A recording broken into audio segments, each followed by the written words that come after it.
Yang ketiga, padanan uji parametrik dan non-parametrik.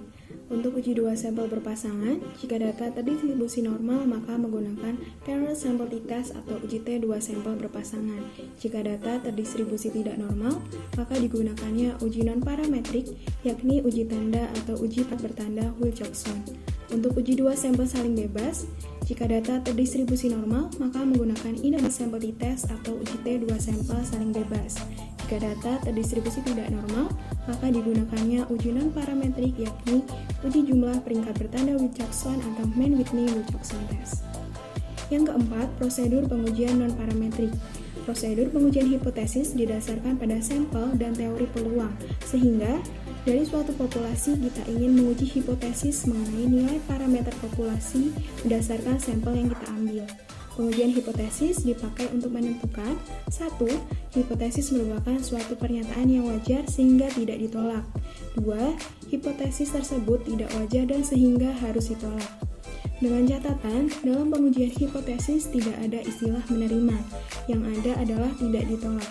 Sebab dengan menyatakan tidak ditolak bukan berarti menerima bahwa hipotesis itu benar, dan jika memakai kata menerima, dampaknya lebih besar dan menjadi hal yang berat. Terdapat 6 prosedur pengujian non-parametrik. Yang pertama, merumuskan H0 dan H1. Hipotesis perlu berpasangan dalam satu konteks hipotesis atau pernyataan yang ingin kita uji. Hal ini untuk menentukan keputusan dan kesimpulan nantinya. Yang kedua, menentukan tingkat alfa atau signifikansi.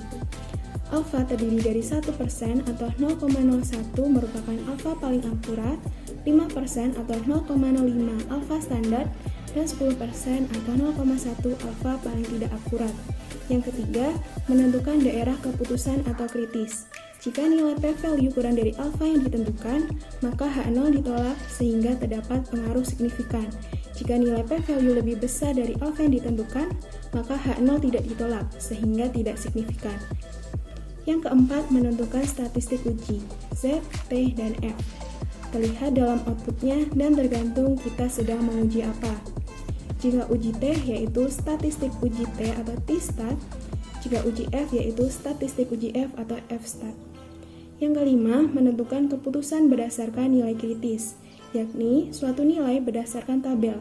Tabel tersebut tergantung statistik ujinya. Jika uji T yaitu tabel T. Tabel ini sebagai dasar untuk menentukan nilai kritis dan daerah keputusan. Biasanya, di output terlihat nilai T kritikal yang akan terbagi menjadi dua, yakni hipotesis satu arah dan dua arah. Yang keenam, menentukan keputusan tolak atau tidak ditolak H0 berdasarkan nilai p-value atau wilayah keputusan, serta membuat kesimpulan untuk mengetahui pengaruhnya dengan melihat daerah keputusan atau kritis.